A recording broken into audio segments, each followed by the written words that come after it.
While the body may die, a person may live forever in memory, story, and speech. That is a powerful statement to truly comprehend. And it's one that I don't take very seriously, seeing as when I die of an eventual overdose of boner pills, the only thing that's going to be left of me is an archive of your mum jokes and giraffes, both of which are actually the result of my Viagra addiction with their moaning for man meat. There's my weird one per list. However, there are some video games that went above and beyond to show respect to their fans, both living and deceased, as a monument of their thanks. So let's stop killing each other for just 10 minutes or so, and let's have a marvel at some of these loving tributes. I'm Jules, your one per list wonder from WhatCulture.com, and these are 10 video games that immortalise their fans in amazing ways. Hey, just quickly to pop in before the list actually starts, I just want to talk to you about That Film Theory. If you don't know what that is yet, it's a brand new channel that's going to be about video essays, cinematic experiences, a bit more relaxed approach. Hopefully we'll see you there. You can find the details down below. Number 10, Good Guy Evan, Fallout 4. If you've ever wandered the wastes of Fallout 4 and thought to yourself, boy howdy, this sure does feel all harsh and depressing, then you clearly haven't met Good Guy Evan, who can be found in the Nuka-Cola DLC for the game.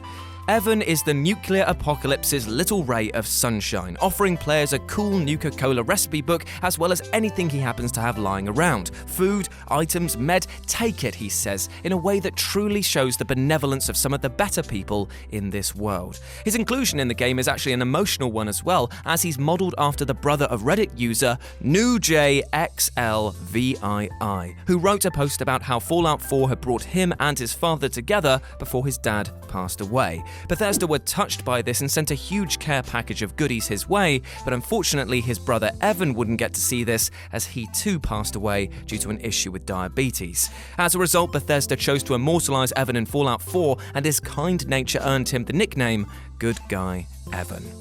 Number 9, Michael Morell, Borderlands 2. Borderlands as a franchise is an insane ride. It's an experience that's like a whirlwind of violence, crass humour, and sharp objects laying waste to everything around it. Yet, in one of the calmer and much more heartfelt moments, you can find a loving tribute to mega fan Michael Morell in Borderlands 2. Now, Michael unfortunately passed away at the age of 22 before the game was actually released, and his friends asked whether Claptrap might be able to read a eulogy, seeing as he was a massive fan of the series. Gearbox obliged, but actually went above and beyond by making Michael an NPC in the game and tying an achievement to finding him and talking to him. If paying respect wasn't enough of its own reward, then you'll notice that Michael also gives you a random blue tier or higher weapon in an effort to help you on your quest from his own collection. It's a lovely touch and an excellent nod to a true Vault Hunter. I come bearing the most grievous of news. The first soldier down. Number 8, Sarah's Jenna Mech. MechWarrior Online. MechWarrior Online is not the type of game that you'd expect to find a 5-year-old. It's all war-torn battlescapes and stomping around like you're a Mecha Godzilla. However, young Sarah Parries really enjoyed the game with her dad, often helping him lay waste to his opponents and zipping around the battlefield in the smaller mechs. Tragically, Sarah lost her battle with cancer in 2013, and so the devs of MechWarrior Online decided to make a custom mech called Sarah's Jenna, which served as not only a loving tribute to her and her father's time together, but also helped raise over $120,000 for charity, with 100% of the sales of the mech to the Canadian Cancer Society. Number 7, Ezra Chatterton, World of Warcraft. Ezra Chatterton was a huge fan of World of Warcraft and spent most of his time on the game while dealing with his brain cancer. During this time, he reached out to Blizzard through Make-A-Wish with the hopes of being able to visit the studios. Not only did Blizzard respond, but they went above and beyond a simple tour by offering him the chance to help create a quest, voice one of the characters in that storyline. Will you help me find my dog? Design a crossbow that held the description of his username ePhoenix and gave him the world's first Ashes of Alar, which lets you summon a mythical phoenix mount. The love that the community had for Ezra was also monumental, as after his sad passing in 2008, thousands of players embarked to complete his personal quest, Kyle's Gone Missing, out of respect. As a final nod, Blizzard also renamed one of the characters to Ezra Wheathoof after 2009's Lunar Festival. Number 6, Woo Hyung-yu, Overwatch. The phrase "heroes never die" is one that will be familiar with any Overwatch players in the audience, especially those that play as Mercy. PS shout out to my Junkrat boys, keep wheeling and stealing, you fellow scumbags. However, the message rings true the loudest in one of the game's loving tributes to Wu Hongyu. Wu was a Chinese gamer who was incredibly excited for the game's launch and would often post about the game in the lead up to its drop date. However, the day before the game launched, Wu was tragically killed in a true instance of heroics, apparently having given chase to a thief on his bike after he witnessed him trying to steal other motorcycles. A crash between the two bikes saw his life prematurely cut short, and the Chinese government awarded him the Courageous Citizen Award after his death. Blizzard wanted to make sure the world knew of his heroism. And therefore, in one of the levels, you can see a Chinese spacesuit with his name written on it, and behind the phrase, "Heroes never die." Number 5. Eric West, Skyrim. Imok the Slayer, aka Eric West, was what you'd call a Bethesda mega fan. He attended a tour of the studios as part of his Make-A-Wish request and managed to reel off facts about the company that impressed even the most veteran of developers. As such, the company had no qualms about making sure that Imok the Slayer would be remembered, and thus Eric the Slayer can be found in the Frostfruit Inn. Unfortunately, Eric wouldn't be able to see his in-game representation because he passed away 6 months before the game released. Yet the devs said they tried to capture his energy and passion for adventuring within Imok's personality, with him asking constantly to go out on quests and desiring of a life of a roaming warrior. Number 4. Sean Smith, EVE Online.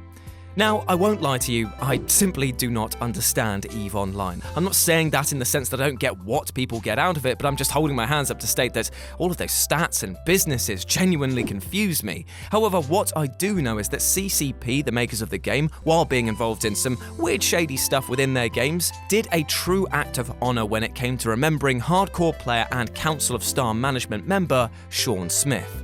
Smith was tragically killed in an assault on a US compound in Libya back in 2012.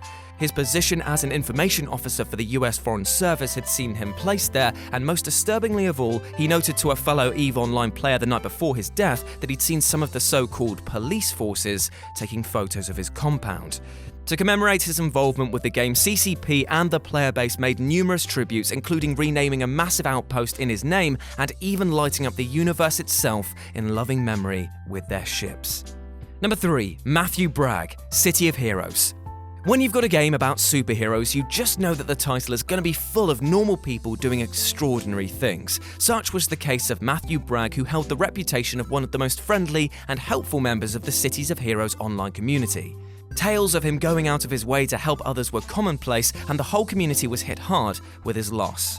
Cryptic Studios recognised his passing by making him into the hero he was in real life, changing the name of one of the end tutorial sections to Coyote after Bragg's username Coyote, which is spelled differently, and will always be remembered as the hero he truly was. Number 2. Roger Rowell, Guild Wars 2. Roger Old Raw Rowell was a well-known and very prevalent player of the original Guild Wars. However, unfortunately, he passed away before Guild Wars 2 was released, despite him stating how keen he was to play it. His friends wanted to make sure that devs ArenaNet knew of his passion for their projects, and so sent them letters detailing his love of their games. In response, ArenaNet, in order to make sure that he was remembered, honoured him in 2 ways. First, they created a server that was called Sanctum of Rowell, and then they followed up by adding the legacy of Rowell Old Raw that players could learn about via an NPC historian. They would tell the tale of a tribune whose leadership and wisdom were rival to none, and who passed away into the mists as a veteran warrior. And number 1, David Acott, Dying Light. David, despite not being old enough to legally have been allowed to play Dying Light, made a video for his YouTube channel stating how excited he was to play the game. Weeks later, he informed the world via the same media platform that he had a rare form of cancer. But then, during the video, went back to talk about how he was going to read the game guide for Dying Light in hospital to get the most out of the game. Unfortunately, he passed away just before his 18th birthday in March 2015, yet through his parents and friends reaching out to Techland, they found comfort in the devs' response. After inviting them to the studio and meeting with them, they began work together on creating a mural to David that could be placed into the game. The mural was complete with the help of fans and friends, and you can find this loving tribute to David, giving you a moment of peace amongst so many rabid zombies. And there we go, those were 10 video games that immortalised their fans in amazing ways. Apologies if my energy seems a bit low, it's actually quite emotional reading all of this out, but I hope you enjoyed it, and let me know down below what you thought about it. As always, I've been Jules. You can follow me at RetroJ with a 0 over on Twitter. You've been awesome, stay safe, and I'll speak to you soon.